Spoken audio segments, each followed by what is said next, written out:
नमस्कार, स्वागत है आप सभी का। मैं हूं आपके साथ ऋषिका। शुरुआत करते हैं कोटा की खबर के साथ।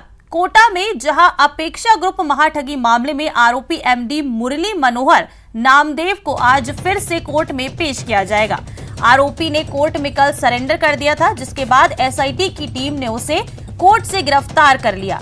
आरोपी पर आईजी ने 10,000 का इनाम घोषित किया था।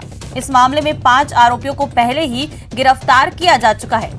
बता दें, करीब 2,500 लोगों के साथ अपेक्षा ग्रुप चिटफंड कंपनी ने 200 करोड़ की महाठगी की थी।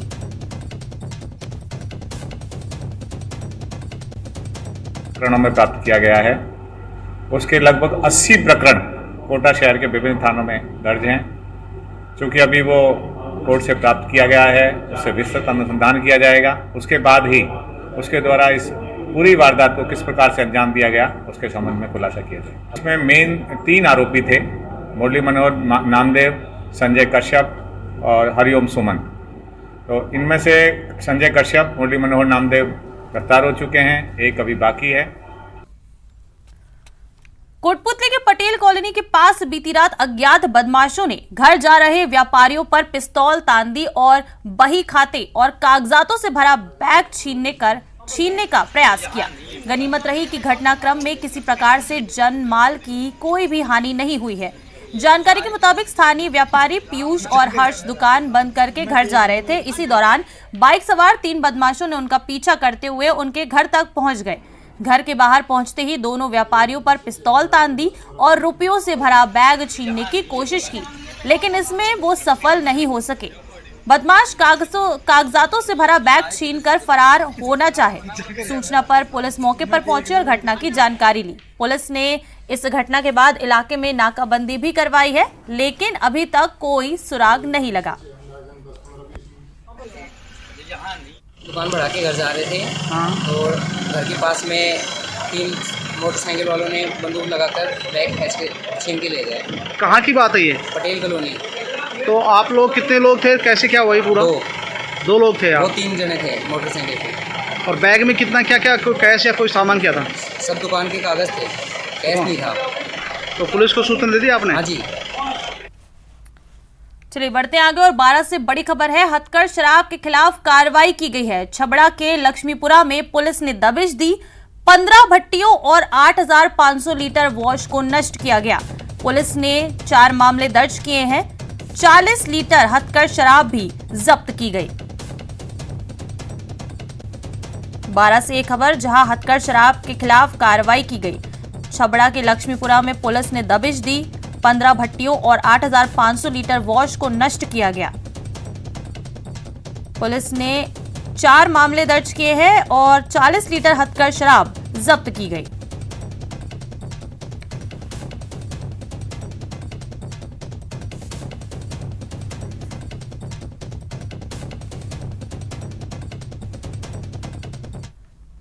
अब बात सियासत की। 22 सितंबर के बाद प्रदेश की सियासत का ऊंट किस करवट बैठेगा, ये कहना तो मुश्किल है, लेकिन पिछले काफी वक्त से खामोश बैठे सचिन पायलट के समर्थकों में आया जोश कुछ खास संकेत दे रहा है। सचिन पायलट के जन्मदिन के कार्यक्रम को लेकर उनके समर्थकों ने सिविल लाइंस में जो जोश दिखाया है, वो जयपुर से लेकर दिल्ली तक को खास संदेश देता नजर आया है।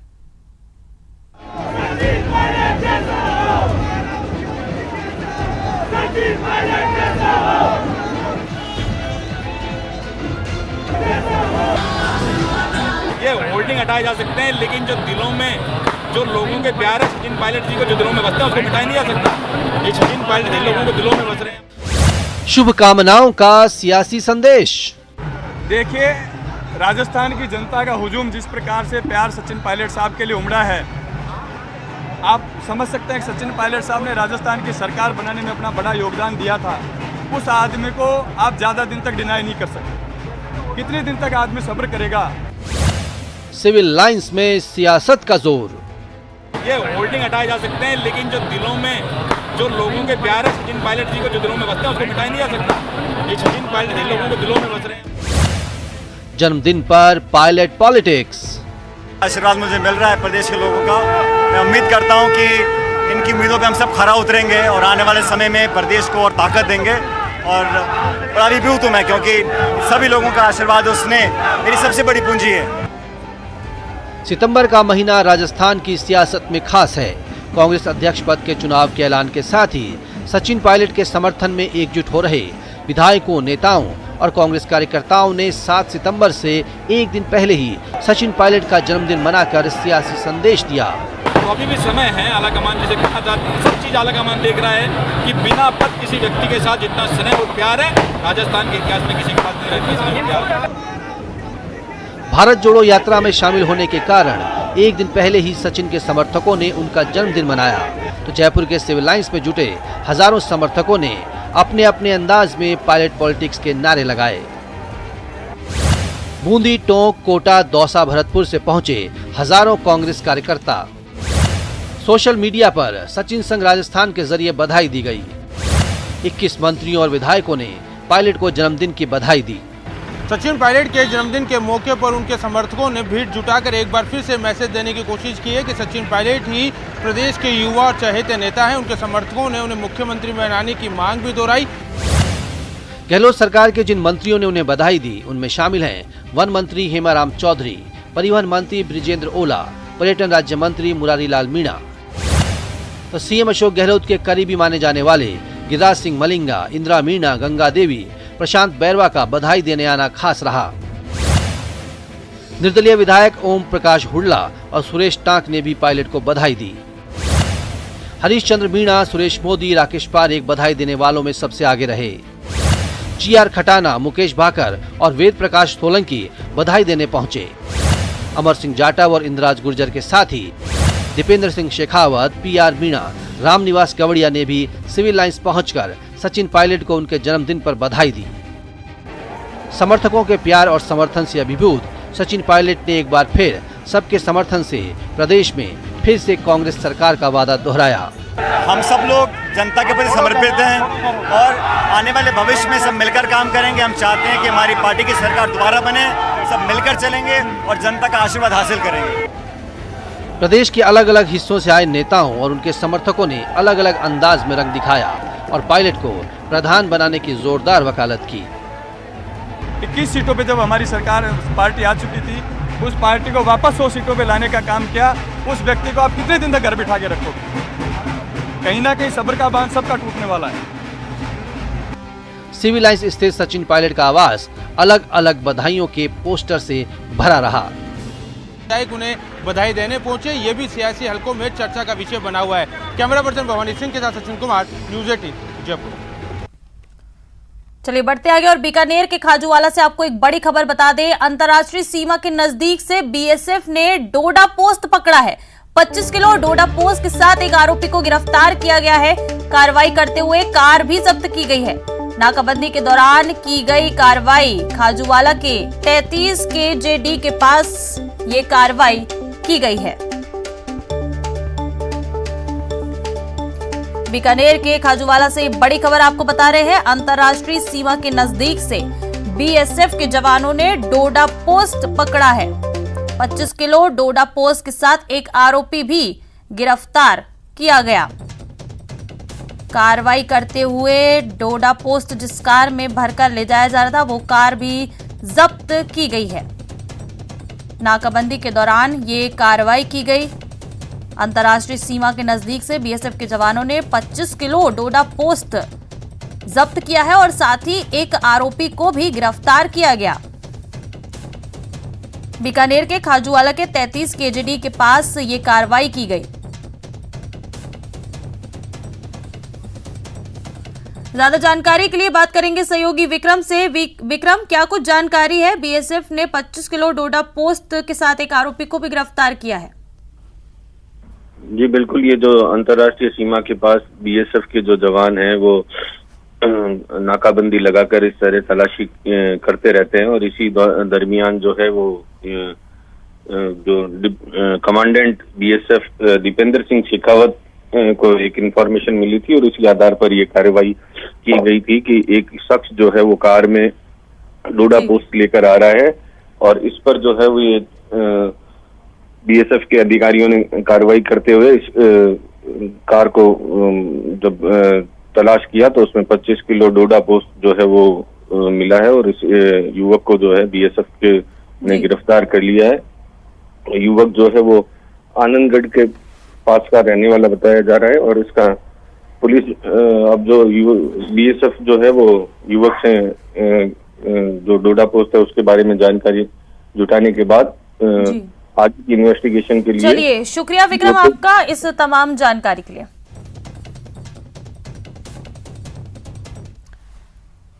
और अब पाली से एक बड़ी खबर आपको बता दें, जहां तस्करों की गाड़ी का पीछा करने पर युवक पर फायर कर दिया गया। घायल युवक को गंभीर हालत में इसके बाद अजमेर रेफर किया गया है।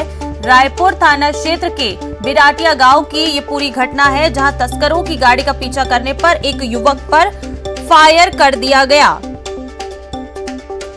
युवक को गोली लगी है और गंभीर हालत में उसे अजमेर रेफर किया गया है।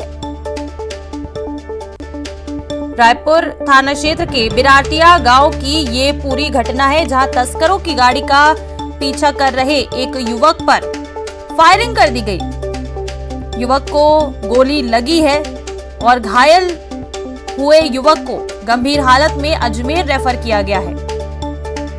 पाली से ये इस वक्त की बड़ी खबर आपको बता रहे हैं। तस्करों की गाड़ी का पीछा करने पर युवक पर फायरिंग कर दी गई। घायल युवक को गंभीर हालत में अजमेर रेफर किया गया है। बड़ी खबर पाली से, युवक को गोली लगी है। इस फायरिंग जो ये की गई है तस्करों द्वारा, युवक को गोली लगी और उसे गंभीर हालत में अजमेर रेफर किया गया है।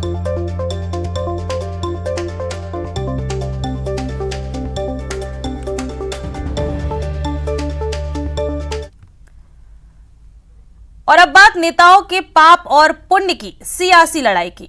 सावन भादों में जब पूरा प्रदेश भक्ति के सागर में डुबकी लगा रहा है, बीजेपी को कांग्रेस के राज में पाप बढ़ता नजर आ रहा है, तो वहीं कांग्रेस के नेता कह रहे हैं पाप तो बीजेपी कर रही है, कहीं महंगाई बढ़ाकर तो कहीं सांप्रदायिकता फैलाकर। अशोक गहलोत की सरकार सुधे न सुधे पर राजस्थान का जो बंटा ढार हो रहा है, प्रभु इसकी चिंता कर और इसको सुधारने के लिए अशोक गहलोत को भी सुधार दे तो ज्यादा अच्छा रहेगा।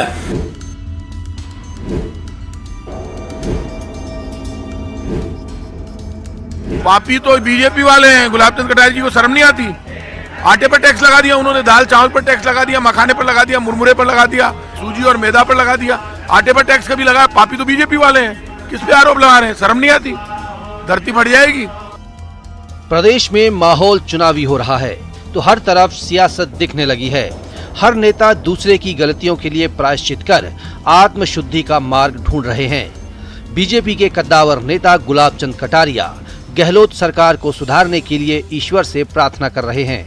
कह रहे हैं कि प्रदेश का बंटाधार हो रहा है, सरकार ने अपने विधायकों को पाप करने का लाइसेंस दे दिया है। हमारे कर्मों से जनता को कष्ट जो हो रहा है, उस कष्ट से मुक्ति के लिए निश्चित रूप से अशोक गहलोत जी को अंतर्मुखी होकर के सोचना चाहिए कि केवल और केवल राज पर बने रहने के कारण से सबको पाप करने का लाइसेंस देना उचित नहीं होगा। गुलाब चंद कटारिया को गहलोत सरकार के पुण्य कर्मों में पाप नजर आया तो भला कांग्रेस कहां पीछे रहती। कटारिया के आरोप प्रताप सिंह खाचरियावास बर्दाश्त नहीं कर पाए। खाचरियावास बोले पाप तो बीजेपी कर रही है। आटे पर टैक्स या तो अंग्रेजों ने लगाया, बीजेपी ने लगाया, जवाब दो। क्यों नहीं बोलते कटारिया जी? शर्म नहीं आती? हिम्मत नहीं है बीजेपी के नेताओं में? कोई बात होती है तो हम बोल जाते हैं, हमारी सरकार के मामले, हमारी सरकार से कोई गलती हो हम चेंज भी करवा देते हैं। शर्म ही नहीं आ रही? सावन के महीने पर आटे पर टैक्स लगा दिया तो पापी ये है, पापी हम नहीं है, हम तो पुण्य करते हैं। ये नए दौर की सियासत है जिसमें खुद की गलतियों पर पर्दा डालकर नेताजी दूसरों को आत्मचिंतन की नसीहत देते हैं। शायद सियासत सच को सच मानना भूल गई है, बस दूसरों के दोष ढूंढने में ही सत्ता का असली सुख है। बाबूलाल धायल, न्यूज़ 18, जयपुर। आरसीए में चुनाव से पहले विवादित जिला संघों के ट्रायल राजधानी जयपुर में संपन्न करा लिए गए हैं। ट्रायल में सैकड़ों की संख्या में 5 जिला संघों के खिलाड़ियों ने हिस्सा लिया। हालांकि इसे लेकर विवादित जिलों के पदाधिकारियों ने सवाल खड़े किए हैं।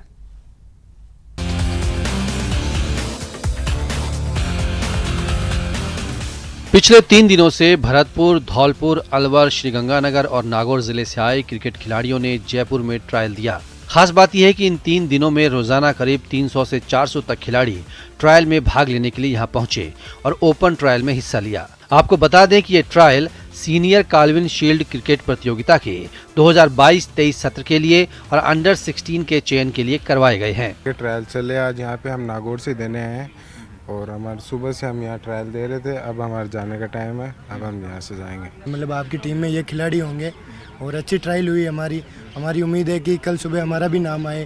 साल भी अच्छा एक्सपीरियंस रहा है और ट्रायल भी अच्छा रहा है। अगर मतलब सिलेक्शन होता है तो काफ़ी मतलब प्राउड फील करेंगे हम भी। आरसीए द्वारा ये ट्रायल कराने के पीछे ये वजह बताई जा रही है कि इससे किसी खिलाड़ी को कोई नुकसान नहीं हो। हालांकि इसके बाद भी जिला संघों को लेकर विवाद की स्थिति बनी हुई है। इसे लेकर आरएस नांदू ने सवाल खड़े किए हैं। उनका कहना है कि इस ट्रायल से खिलाड़ियों को परेशान होना पड़ा है। 2004 से स्पोर्ट्स एक्ट है और स्पोर्ट्स एक्ट ये कहता है कि कोई भी क्रिकेट एक्टिविटीज़, कोई भी मीटिंग डिस्ट्रिक्ट की है तो डिस्ट्रिक्ट के दायरे में होगी और अगर स्टेट की है तो स्टेट के दायरे में होगी। तो नागौर की ट्रायल नागौर में होनी चाहिए। हमारे कम से कम 500 से ज़्यादा पंजीकृत बच्चे हैं, यहाँ कम से कम 50 या 60 आए होंगे। इतना किराया खर्च करना, फिर बच्चे खाने का, फिर ठहरने का, ये बिल्कुल किसी भी तरीके से देखे ग्रामीण परिवेश के बच्चों के लिए तो बिल्कुल ऐसा कहें कि मतलब इनकी सोच जो है वो अच्छी नहीं है। खिलाड़ियों को परेशान करना, मतलब टीम इन्होंने पहले ही चयन कर ली, केवल ये मात्र एक दिखावा है। आरसीए में चल रहे विवादों की वजह से जिला संघों में खींचतान की स्थिति बनी हुई है। जिला संघों की ओर से दावा किया जा रहा है कि उन्हें कोर्ट से राहत मिली है, जबकि आरसीए की ओर से स्थिति स्पष्ट नहीं की गई है। हालांकि आरसीए इन जिलों का ट्रायल पूरा कर टीमों के चयन को पूरा कर चुका है, लेकिन इन जिले के खिलाड़ियों को राजस्थान टीम में कितना प्रतिनिधित्व मिलेगा, ये देखने वाली बात होगी। महेश दाधीच, न्यूज़ 18, राजस्थान, जयपुर।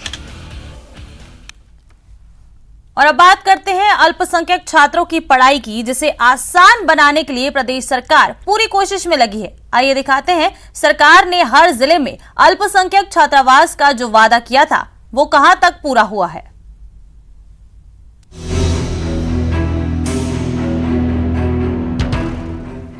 अल्पसंख्यक समुदाय के बच्चों की तालीम में अब हॉस्टल की कमी आड़े नहीं आएगी। ये वादा 2018 के चुनाव में किया गया था, लेकिन 4 साल बीत जाने के बाद भी ये वादा पूरा नहीं हो सका। तालीम के लिए अपने घर से बाहर निकलने वाले अल्पसंख्यक तबके के बच्चों को अपनी रिहाइश के लिए काफ़ी परेशान होना पड़ता है। लिहाजा राज्य सरकार ने ऐलान किया था कि प्रदेश भर के तमाम जो संभागीय मुख्यालय हैं, जिला मुख्यालय हैं और अल्पसंख्यक बाहुल्य क्षेत्र हैं, वहाँ पर हॉस्टल बनाए जाएंगे ताकि ऐसे बच्चों को तालीम में परेशानी ना हो। करीब 3.25 साल गुजर गए हैं। ऐलान किए गए 64 छात्रावासों में से महज 15 छात्रावास बने हैं। 49 छात्रावासों का निर्माण अभी जारी है। आपको बता दें, देश में प्रस्तावित 64 छात्रावासों में 15 बनकर तैयार हुए हैं। 49 छात्रावासों को बनाए जाने की प्रक्रिया अभी भी जारी है। खास बात यह है, 52 हॉस्टल बनाने की वित्तीय अनुमति इसी साल मिली। हर हॉस्टल के लिए सरकार 3 करोड़ रुपए खर्च कर रही है। आपको बता दें, अल्पसंख्यक तबके से ताल्लुक रखने वाले छात्रों को बेहतर तालीम मुहैया कराने के लिए हर जिले में लड़कों और लड़कियों के लिए एक माइनॉरिटी हॉस्टल खोले जा रहे हैं। हालांकि महकमे की ओर से कई जिलों में ये हॉस्टल पहले से चलाए जा रहे हैं, लेकिन एनजीओ की ओर से चलाए जा रहे इन हॉस्टल का फीडबैक अच्छा नहीं होने की वजह से विभाग ने 64 नए हॉस्टल बनाने का ऐलान किया था। कहा गया था कि हर संभाग, हर जिला मुख्यालय और हर अल्पसंख्यक बाहुल्य क्षेत्र में हॉस्टल बनेगा और सरकार का दावा है कि वो इस वादे को पूरा करने की कोशिश में लगी है। कुछ जिलों के अंदर हम जो छात्रावास हैं, वहाँ जो अल्पसंख्यक बच्चे दूर रह आते हैं तो उनको ठहरने की व्यवस्था नहीं होती है, तो या गरीब बच्चे होते हैं, उनकी आर्थिक स्थिति ठीक नहीं होती है। तो कम से कम मैं चाहता हूँ कि हर जिले में बालक और बालिकाओं के छात्रावास हर जगह हम खोल दें। तो लगभग हमने कोशिश ये की है कि तहसील स्तर भी हैं या बड़े कस्बे भी हैं, उन कस्बों के अंदर भी हमारे प्रयास रहे हैं कि वहाँ पर छात्रावास दें। तो लगभग हमारा ये प्रयास रहेगा कि हम जितना अच्छा कर सकते हैं विभाग की तरफ से, वो सब हमारे प्रयास जारी हैं। प्रदेश में अल्पसंख्यक तबके के मुस्लिम, ईसाई, सिख, जैन, पारसी और बौद्ध समुदाय के बच्चों के लिए हॉस्टल बन रहे हैं। ऐसे में प्रति हॉस्टल अगर 100 छात्रों के रहने की भी व्यवस्था होती है तो फिर 6400 बच्चों को इसका लाभ मिलेगा। Bureau report, news 18 Rajasthan. और पिछले कुछ दिनों से सोशल मीडिया पर चर्चा है कि कंफर्म टिकट को रद्द करवाने पर रेलवे जीएसटी चार्ज वसूल करेगा। उत्तर पश्चिम रेलवे ने इस चर्चा की पुष्टि करते हुए कहा है कि ये अफवाह नहीं है, बल्कि ऐसा नियम लागू किया गया है। नए नियम के मुताबिक अगर किसी कारण से रेल यात्री टिकट बुक करवाने के बाद यात्रा नहीं करना चाहता है, तब भी उसे जीएसटी चार्ज देना होगा। वो पहले अपनी कंफर्म टिकट रद्द करवाएगा और रिफंड के समय उसके मूल पैसों में से जीएसटी फिर से काटा जाएगा। आसान शब्दों में कहें तो यात्री अगर यात्रा करना चाहता है तब भी जीएसटी देना होगा और नहीं यात्रा करना चाहता है तब भी जीएसटी देना होगा। बताया कि नियमों में कुछ बदलाव है, ये एक स्वाभाविक चीज़ है। जैसा कि टिकट का आपने जैसे बताया, तो जीएसटी का जो ये मुद्दा है, ये हम रेलवे बोर्ड जो हमारे मंत्रालय है उसके निर्देश के अनुसार करते हैं और जैसा वहाँ से आदेश होता है वो पूरी भारतीय रेल पे ये पद्धति लागू की जाती है।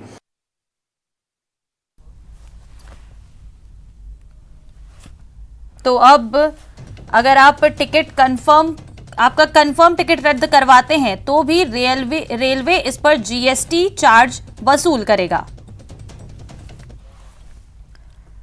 चलिए बढ़ते हैं आगे और रुक कर लेते हैं बड़ी खबर का। श्रीगंगानगर से बड़ी खबर है, जहां पुलिस पर फिर दाग लगे हैं। कांस्टेबल प्रगट सिंह पर दुष्कर्म का केस दर्ज किया गया है, साथ ही आत्महत्या के लिए उकसाने का भी केस दर्ज हुआ है। युवती ने कांस्टेबल और उसकी पत्नी पर आरोप लगाए थे। सुसाइड नोट में शारीरिक शोषण और धोखा देने का आरोप है। युवती ने किराए के मकान में फांसी का फंदा लगाकर आत्महत्या की थी। बड़ी खबर ये श्रीगंगानगर से आपको बता रहे हैं, जहां पुलिस पर एक बार फिर दाग लगे हैं। कांस्टेबल प्रगट सिंह पर दुष्कर्म का केस दर्ज हुआ है, साथ ही आत्महत्या के लिए उकसाने का भी केस है। युवती ने कांस्टेबल और उसकी पत्नी पर गंभीर आरोप लगाए थे।